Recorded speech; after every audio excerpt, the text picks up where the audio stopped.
Picture this: Christmas morning, 2013, in a cozy Houston home, an innocent gift under the tree. The wrapping paper is torn away, revealing a charming frozen Elsa doll. The children's faces light up with joy, their laughter filling the room. It's a hit, this doll, with its twinkling blue eyes and blonde braid, reciting phrases from the beloved movie and serenading the family with the popular tune, "Let It Go." It's all so enchanting, so magical, just like the Christmas spirit itself. The doll, in all its glory, becomes a cherished part of the family, a constant companion to the children, a symbol of that memorable Christmas morning. It seems like just another Christmas toy, an emblem of childhood innocence and joy. But as time passed, the family would find there was more to this Elsa doll than met the eye. 2 years in, and the doll starts to exhibit some unusual behavior. Now picture this. The doll, a seemingly ordinary child's plaything, begins to show signs of change. Instead of the familiar English phrases, it starts to alternate between English and Spanish. There's no button to change languages, it just happens. It's as if the doll has suddenly acquired bilingual capabilities.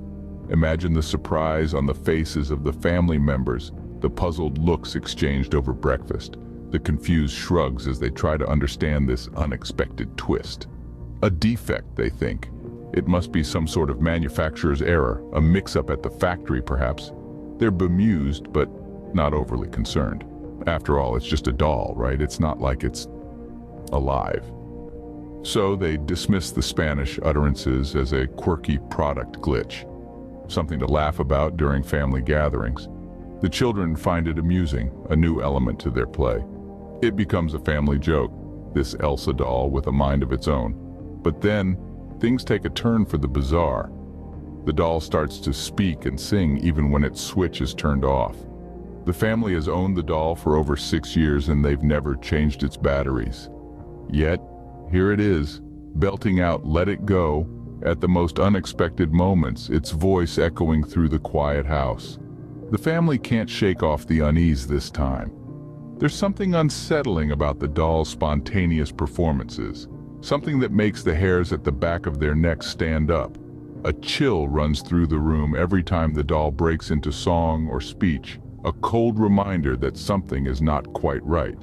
And so, the family finds itself in the grip of a mystery that they can't unravel.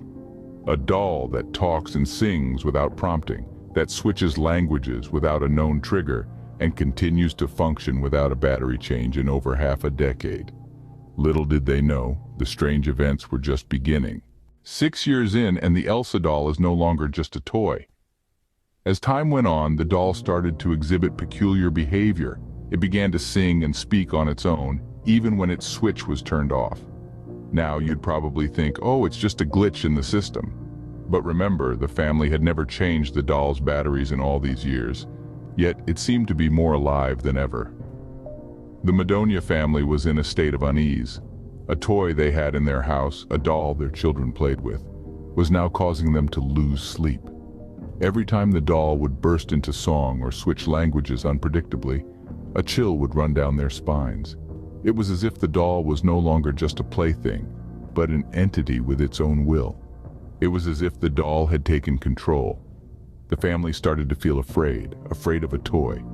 It sounds strange, doesn't it? But fear doesn't always stem from the big and the obvious. Sometimes it's the small, unexplainable things that frighten us the most. And this Elsa doll was definitely unexplainable. The children, who once loved and adored their Elsa doll, were now apprehensive. They could sense the change in their parents and the unease in their home. Their once beloved toy was now a source of dread. The songs it sang, which once filled the house with joy, now filled them with a sense of impending doom. The Madonia family was living in a constant state of fear and anxiety. The doll, with its eerie songs and random language switches, had taken over their lives. It was unpredictable, it was unnerving, and it was unwelcome. The family knew they had to face this unsettling situation. They had to regain control of their lives and their home. So, they made a decision. Something had to be done about their unwelcome guest. In December of 2019, the family makes the decision to throw the doll away. Relief washes over them like a wave, a palpable sensation of unburdening. The doll, with its unpredictable chatter and seemingly autonomous behavior, had become an unwelcome resident in their home. So the decision was made, the doll must go. They believed this was the end, a final farewell to the strange happenings that had become a worrying part of their everyday life. But as the saying goes, it's always calmest before the storm. The family settles back into a routine, a sense of normalcy returning to their lives. Days turn into weeks, and the memory of the doll begins to fade, replaced by a comforting sense of security. They start to breathe easier, believing they've put an end to the eerie occurrences. Yet, as fate would have it, their relief was short-lived. Weeks after they bade goodbye to the doll, it reappears, not in a dusty corner of the attic, not tucked away in some forgotten box in the basement, but right in their living room. There it was, seated nonchalantly on a bench, as if it had never left. The children, wide-eyed and insistent, swear they didn't retrieve the doll from its supposed final resting place. They wouldn't have braved the garbage outside to dig it out. And you know what? The parents believed them. After all, who would want to invite back into their home a toy that had caused them so much unease? The family was left baffled, their earlier relief replaced by a chilling realization. The doll, this seemingly ordinary children's toy, had returned against all odds. It was as if it was tethered to them, an invisible thread pulling it back home, no matter how hard they tried to break free. The Elsa doll was back, and it wasn't going anywhere. Haunted by a frozen Elsa doll, the family was at a loss. After finding the doll that they had thrown out weeks ago mysteriously back inside their home, fear and confusion began to cloud their minds. The once cherished Disney toy had become an emblem of terror, its innocent-looking face now a haunting reminder of the inexplicable happenings that had befallen their household. No one knew how the doll had returned. Was it some cruel prank by an outsider, or was it something more sinister, something beyond the realm of the normal? The family couldn't figure it out, and this uncertainty bred a chilling unease that hung over the house like a specter.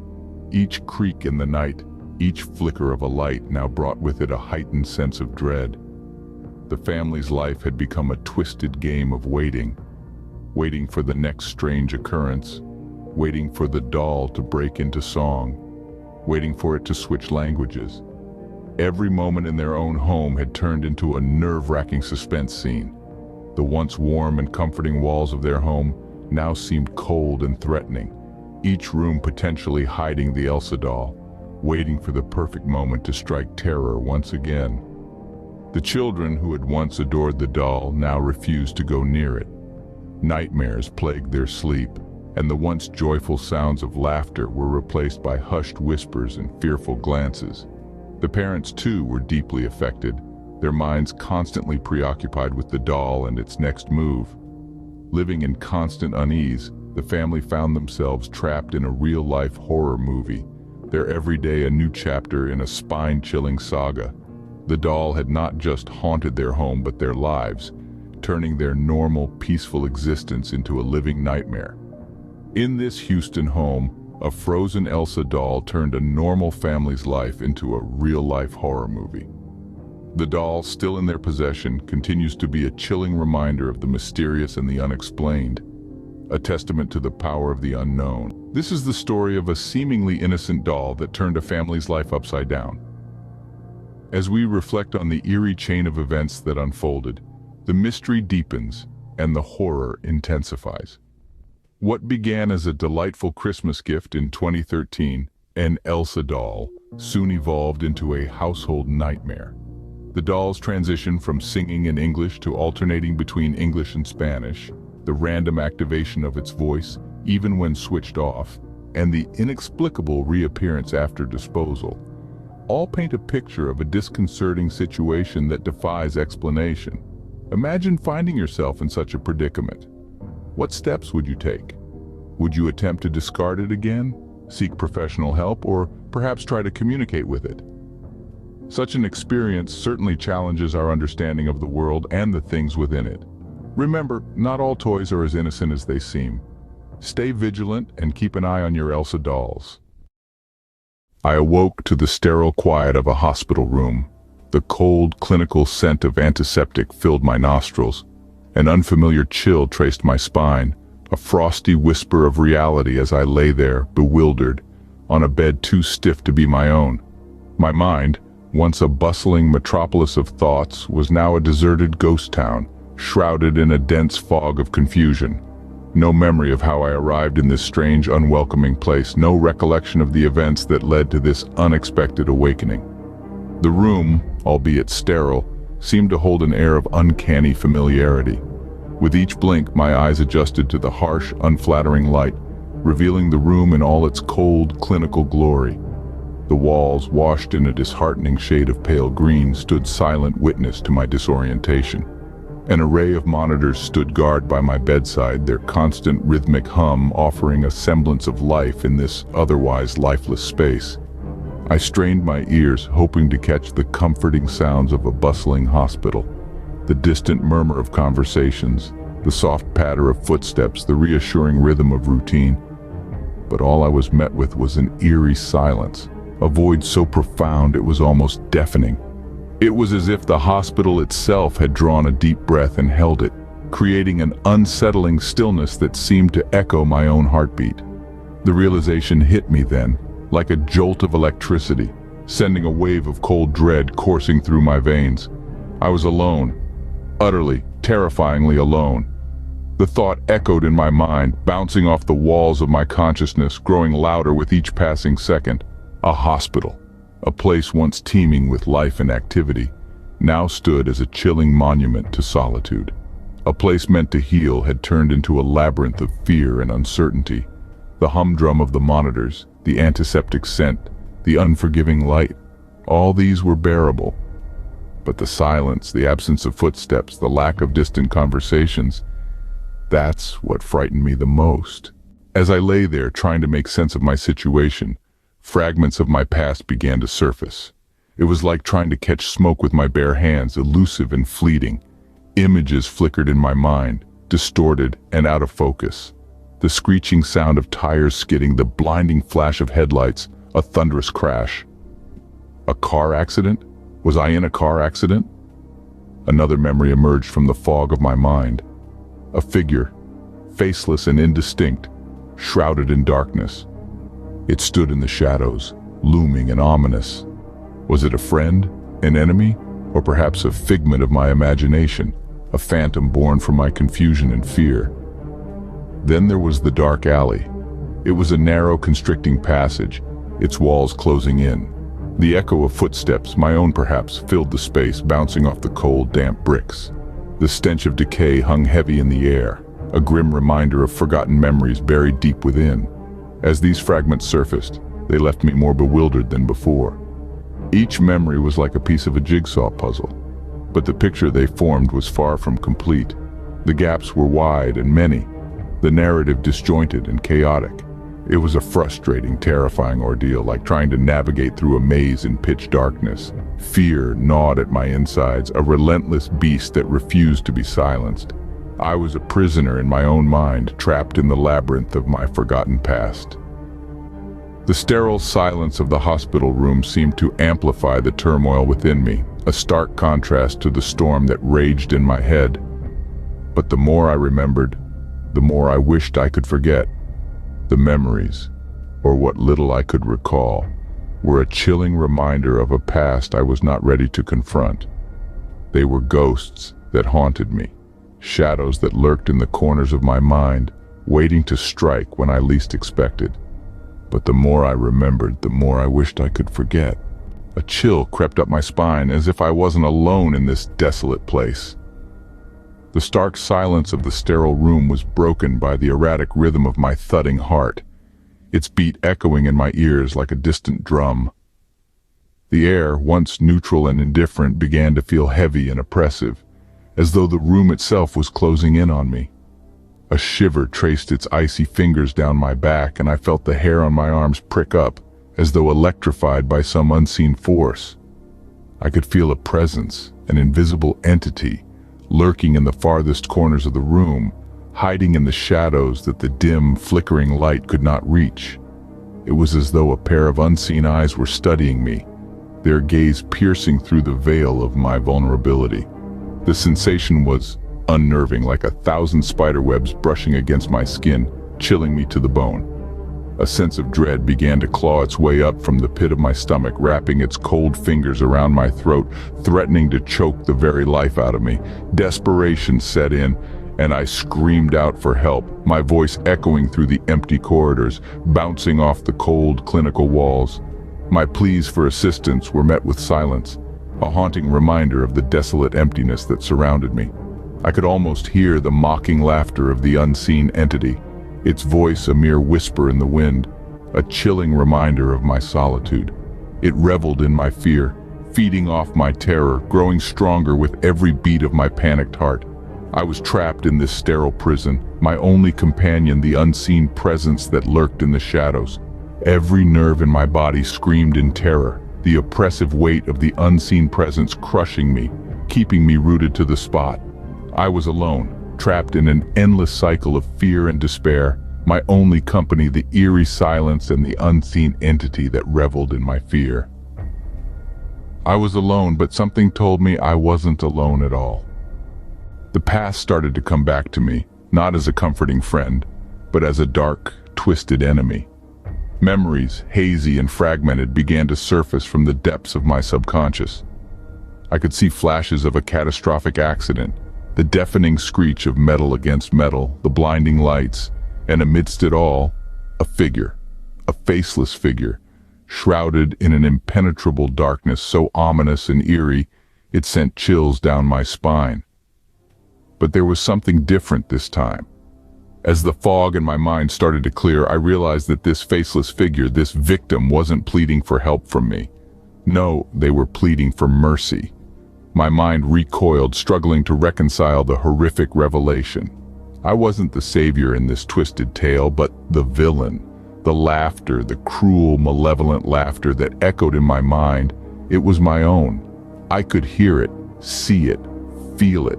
The joy I felt in their pain, the satisfaction in their fear, it was all me. I was responsible. The faceless figure was not just a victim of the accident, but a victim of my own sadistic pleasure. The realization was like a punch to the gut, leaving me breathless and filled with a chilling dread. I could feel the cold, clinical walls of the hospital closing in on me, the antiseptic scent growing stronger, more suffocating. I was trapped, not just within these four walls, but within the confines of my own monstrous past. As I sat there, alone in the echoing silence, I was overcome with a sense of horror. The horror of my own actions, the horror of the past that was slowly revealing itself, the horror of the faceless figure who was a victim of my monstrous nature. I was the monster they feared, the monster I now feared. As the pieces of my past fell into place, I was left with a chilling realization. In the echoing silence of the sterile hospital room, a new sound emerged, creeping into my consciousness like the slow drip of a leaky faucet. It was a distant, almost inaudible patter, the faint echo of footsteps growing louder, growing closer. A shiver of apprehension ran down my spine, each hair on my neck standing on end as the realization dawned. I wasn't alone. An instinctual fear gripped me, the primal dread of the unknown. I tried to call out, to scream for help, but my voice was a mere whisper, a raspy croak swallowed by the oppressive silence. I strained to hear, to decipher the source of the sound, but the sterile walls of the hospital room bounced the echoes around, warping the direction of the noise. Was it a nurse? A doctor? Or was it something more sinister? As the footsteps drew nearer, the rhythmic tap-tap-tap of shoe against tile drilled into my mind, the cadence of an impending nightmare. My heart pounded in my chest, throbbing in sync with the footsteps, as if it too were trying to escape the impending dread. I felt the cold sweat break out on my forehead, the chill of the hospital room seeping into my bones. I was trapped, a rabbit cornered by a predator, waiting for the inevitable. And then, the footsteps stopped. The silence returned, but it was a different kind of silence now. It was the silence before a storm, the silence of anticipation. I could hear the faint rustle of fabric, the soft creaking of weight shifting, and then the sound I had been dreading, the sound that made my blood run cold. The door handle turned slowly, grating against the silence. It creaked open, each millimeter of movement echoing in the oppressive quiet. I held my breath, my heart pounding like a drum in my chest, my mind racing with horrific possibilities. The door handle turned slowly, and as it began to creak open, I braced myself for the horror that awaited on the other side. In the heart of a quaint small town, a renowned doll maker worked his magic, creating lifelike dolls that held an uncanny resemblance to the town's people. This doll maker, a master of his craft, had a gift. He could capture not just the physical features, but the very essence of the people he observed. Each of his creations was unique, as if possessing a soul of its own. The townsfolk admired his work, and his dolls were cherished keepsakes, displayed proudly in homes throughout the town. His dolls were more than mere toys, they were works of art. From the old mayor with his bushy eyebrows and stern gaze, to the young baker's daughter with her rosy cheeks and a smile that could light up a room, each doll was a mirror image of its living counterpart. The craftsmanship was so exquisite, so precise, it was as if the dolls could spring to life at any moment. But as time wore on, the doll maker's creations began to take on a more mysterious allure.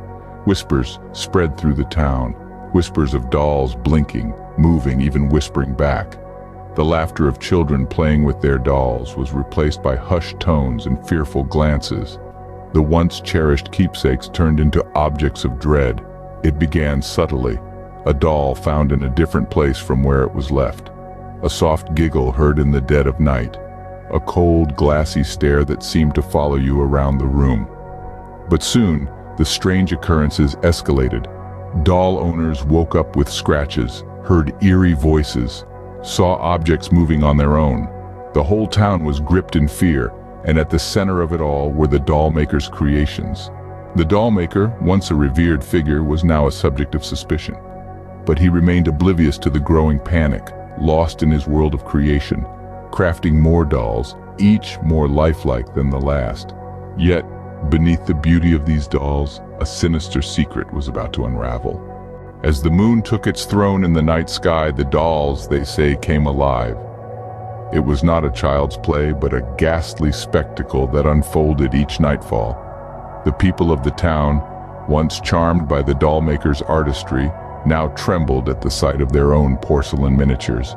In the dead of night, the dolls danced with a life of their own. Their glassy eyes flickered with an eerie glow. Their petite limbs moved with a purpose.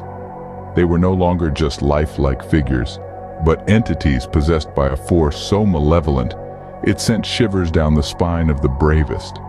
Homes that once echoed with laughter and joy were now filled with an ominous silence, broken only by the soft, chilling whispers of the dolls. The owners of these dolls found themselves trapped in a vortex of terrifying events. Objects moved on their own accord, doors creaked open at odd hours, and disturbing nightmares plagued their sleep. The dolls were not just haunting their owners, but they were driving them towards the brink of insanity. And with each passing day, the terror escalated. The dolls, they said, were not just alive, but they seemed to be driven by a vengeance so fierce, it was almost palpable. Whispers of a tragedy from the past began to surface, a painful episode that had been carefully buried under the layers of time. The dolls, it appeared, were not just mere playthings, but carriers of a curse that had its roots in a tale of heartbreak and betrayal. The faces of the dolls, so eerily similar to the people of the town, now seemed to mirror their fear and despair. They had become the embodiment of a terrifying reality that was far beyond their comprehension. A chilling curse had befallen the town, and the only way to lift it lay buried within the doll maker's secrets. The people understood that their only hope was to unravel the mystery that hovered over their lives like a dark cloud. But were they ready to face the truth that lay hidden in the heart of the curse? To lift the curse, the townspeople had to venture into the past, into a story marred by tragedy. The doll maker, who we've come to know as the creator of these lifelike figures, wasn't always so. In his youth, he was a mere carpenter, crafting furniture with grace and precision. But his life took a tragic turn one fateful night, a night that would forever change the course of his existence. His beloved wife and their only child were taken from him, victims of a fire that consumed their home. The doll maker was left with nothing but ashes and sorrow. The grief was so profound that he retreated from the world, isolating himself in his workshop. It was there, in the solitude of his despair, that he began to create dolls. But these were not ordinary dolls. They were replicas of his lost family, crafted with such detail that they bore an uncanny resemblance to his wife and child. He poured his heart into these dolls, hoping to fill the void left by their demise. As the years passed, this obsession grew. He began to create dolls in the likeness of the townspeople, unable to let go of his past. He believed that by doing so, he could keep his loved ones alive, at least in spirit. But the townspeople didn't see it that way. They saw an eerie resemblance to themselves in the dolls, a resemblance that chilled them to their core.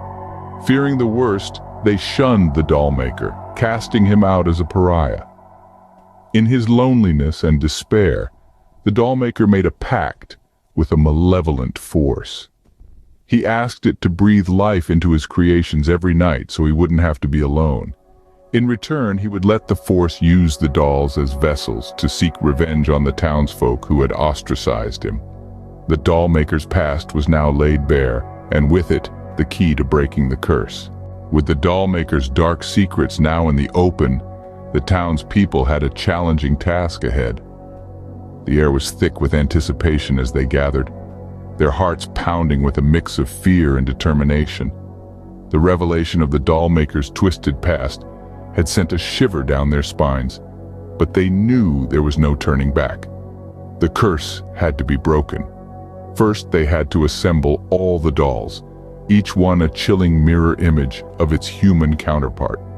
The dolls seemed to sneer, their glassy eyes gleaming with an eerie light, as if they knew the fate that awaited them. The townsfolk couldn't shake off the feeling that the dolls were watching, listening, waiting. Next, they sought the guidance of an elderly woman, the last surviving member of a line of local healers known for their knowledge of the supernatural. She was their only hope, their beacon in the dark. The woman, frail yet resolute, instructed them to return the dolls to the very place they were born, the doll maker's abandoned workshop. The journey to the workshop was a test of courage. The moon hung low in the sky, casting long, menacing shadows. The workshop, now a dilapidated ruin, stood ominously at the edge of the town, a grim reminder of the horror it had unleashed. Once inside, they placed the dolls around the room, forming a circle. The old woman began to chant, her voice echoing through the silence. An icy wind swept through the workshop, the dolls' faces contorting in what seemed like agony. The air crackled with energy, the curse fighting back, but the townsfolk held their ground. Finally, as the first rays of dawn pierced the darkness, the wind died down. The dolls lay motionless, their once menacing eyes now dull and lifeless. The curse had been lifted. The town was free.